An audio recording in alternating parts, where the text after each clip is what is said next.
जय जिनेन्द्र। आज भगवान ऋषभ देव का संक्षिप्त जीवन परिचय जानेंगे। प्रथम तीर्थंकर भगवान ऋषभ देव स्वामी ने जीवन जीने की कला सिखाई। कृषि करो या ऋषि बनो, षट कर्म का उपदेश दिया जो सभी के जीवन का साधन है। उनका धर्म उपदेश जीवन निर्माण का साधन है। हम एक अच्छे श्रावक या श्रवण बने। अभी हम संक्षिप्त में जीवन परिचय जानेंगे ऋषभ देव का। भगवान ऋषभ देव का जन्म अयोध्या में हुआ था। भगवान ऋषभ देव का जन्म चैत्र कृष्ण नामी के दिन हुआ। भगवान ऋषभ देव की माता मरुदेवी और पिता नाभि राय थे। ऋषभ देव का विवाह नंदा एवं सुनंदा के साथ हुआ था। ऋषभ देव के भरत बावली आदि 101 पुत्र तथा सुंदरी ब्रह्मी 2 पुत्रियां थीं। ऋषभ देव ने अपनी दोनों पुत्रियों को अक्षर एवं अंक विद्या सिखाई। ब्रह्मी पुत्री के नाम से लिपि का नाम ब्रह्मी लिपि घोषित हुआ। उन्होंने अपने ज्येष्ठ पुत्र भरत को अर्थशास्त्र और नृत्य शास्त्र, वृषभसेन को गंधर्व शास्त्र, अनंतवीर को चित्रकला का ज्ञान कराया। पुरुषों को 72 कला और स्त्रियों को 64 कला सिखाई। एक समय राजा ऋषभदेव अपने दरबार में बैठे नीलांजना का नृत्य देख रहे थे। स्वर्ग से आई हुई अप्सरा नीलांजना का नृत्य देख रहे थे। अचानक से नीलांजना की मृत्यु हो जाती है। इंद्र दूसरी अप्सरा को खड़ा कर देते हैं नृत्य के लिए, प्रस्तुति करने के लिए। तो ऋषभदेव अपने ज्ञान से, अवध ज्ञान से जान लेते हैं कि यह नीलांजना नहीं, ये दूसरी नर्तिका खड़ी हुई है। तो उसी क्षण उनको क्षण भंगुरता का ज्ञान हो जाता है और वही क्षण भंगुरता का ज्ञान होते ही उन्हें वैराग्य का कारण बनता है। राजा ऋषभदेव ने ज्येष्ठ पुत्र भरत को अयोध्या और बाहुबली को पोदनपुर का राज्य सौंपा तथा अन्य पुत्रों को कलिंग, मगध आदि देशों का राज्य सौंपा।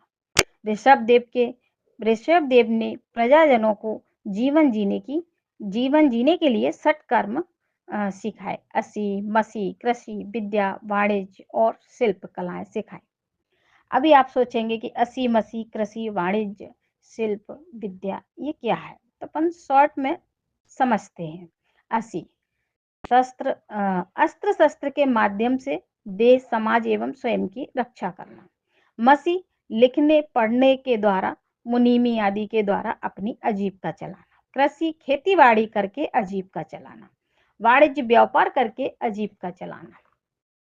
विद्या 72 कलाओं द्वारा अपनी आजीविका चलाना। शिल्प चिनाई, कढ़ाई, गढ़ाई आदि हथकंडा यानी हाथ से बनी हुई वस्तुओं द्वारा अपनी आजीविका चलाना। जैसे कि अभी विद्यासागर महाराज जी ने, आचार्य श्री जी ने कई जगह पे हाथ से काम करने के कारखाने खुलवाए हैं और अभी भी प्रारंभ है, चल रहे हैं। जैसे कि अभी पूर्णवती माता जी ने ग्वालियर में भी चला रही हैं। ठीक है। ऋषभदेव की दीक्षा चैत्र कृष्ण नामी को हुई। राजा ऋषभदेव की दीक्षा प्रयागराज इलाहाबाद में हुई। ऋषभदेव ने 6 माह का उपवास किया, पश्चात आहार के लिए निकले।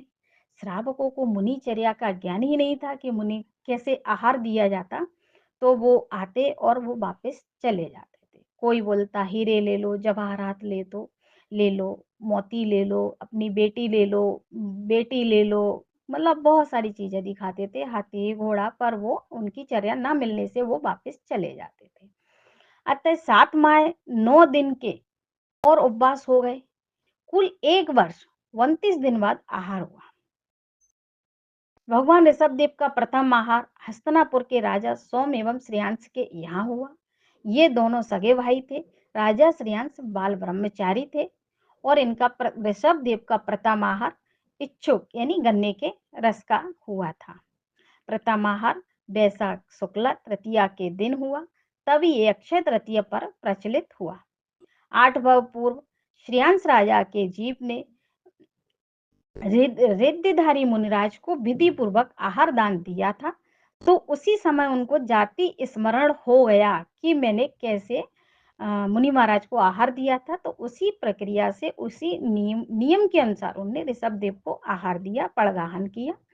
1000 वर्ष तपस्या करने के बाद फाल्गुन कृष्णा एकादशी के दिन मुनि ऋषभदेव को केवल ज्ञान की प्राप्ति हुई।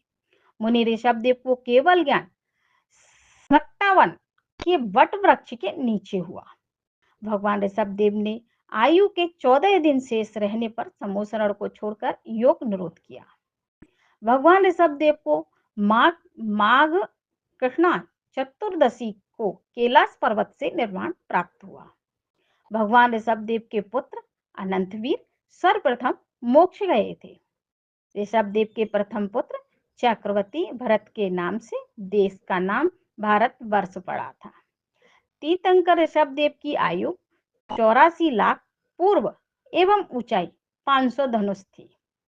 वृषभ सेन आदि गणधर 84,000 मुनि ब्रह्मी आदि 3.5 लाख आरिकाओं, 3 लाख श्रावक एवं 5 लाख श्रावकाएं थी। समूसरण में तीर्थंकर ऋषभदेव का तीर्थकाल 500 लाख कोटि सागर प्लस 1 पूर्वांग प्रमाण रहा। 2 भव पूर्व जब ऋषभदेव वज्रनावी चक्रवर्ती की पर्याय में थे तब उन्हें तीर्थंकर प्रकृति का बंध हुआ। तीर्थंकर ऋषभदेव के यक्ष गोमुख यक्षिणी चक्रेश्वरी देवी हैं। इस प्रकार ऋषभदेव भगवान का जीवन परिचय समाप्त होता है। जय जिनेन्द्र।